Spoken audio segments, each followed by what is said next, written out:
bahwa saya sebenarnya terganggu dengan pikiran bahwa jangan-jangan saya mengetahui siapa dalangnya gitu. Tapi tentu saja saya tidak akan mengatakan itu karena pengetahuan itu sebenarnya adalah pengetahuan yang sama sekali tidak terkonfirmasi. Saya tidak akan mengatakan siapa provokatornya atau siapa yang menungganginya, tetapi saya ingin memberikan penjelasan kepada Baraya tentang bagaimana cara dia bergerak. Ini di kerusuhan manapun. Dan ini adalah template kerjaan orang-orang militer. Kalau mereka mau menciptakan kerusuhan, kalau mereka mau menciptakan propaganda, maka hal pertama yang harus mereka siapkan itu adalah fog of war atau kabut peperangan. Apa itu kabut peperangan? Kabut peperangan adalah sebuah kondisi di mana pihak yang diserang itu tidak tahu apa yang sedang terjadi. Tidak tahu siapa lawan mereka, tidak tahu siapa kawan mereka, tidak tahu arah tujuannya ada di mana, tidak tahu arah pulangnya kemana. Tidak tahu siapa yang mengkomando mereka, dan tidak tahu titik lokasi musuh yang harus dihadapinya itu ada di mana.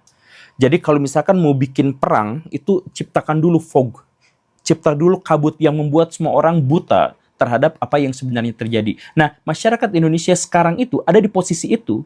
Kita tuh sekarang tidak benar-benar yakin dan tidak benar-benar pasti siapa kawan kita dan siapa lawan kita. Bener kan? Jadi seperti kemarin aja, itu fog of war itu mulai muncul dari berbagai berita hoax yang luar biasanya disebarkan di media-media mainstream kita.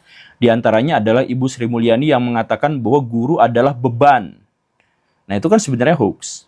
Atau misalkan ada juga yang kemarin sempat membuat kita tercelek massal gitu ya.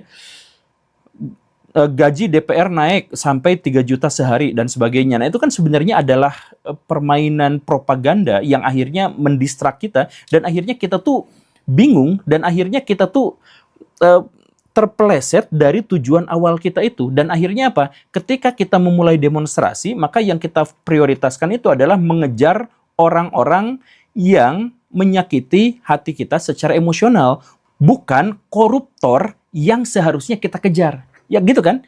Nah sekarang, ya kan tujuan dari demo itu adalah mengejar para koruptor itu untuk mengambil kembali aset negara, aset rakyat yang telah mereka curi gitu. Tapi yang sekarang kita kejar justru adalah pejabat-pejabat yang secara emosional nyakitin kita. Nah, di situ kita mulai ke distrak ya. Kemudian fog of war yang berikutnya itu dalam demonstrasi kemarin itu kelihatan jelas banget. Misalkan ada demonstrasi, tetapi demonstrasi itu tidak diketahui dari aliansi mana.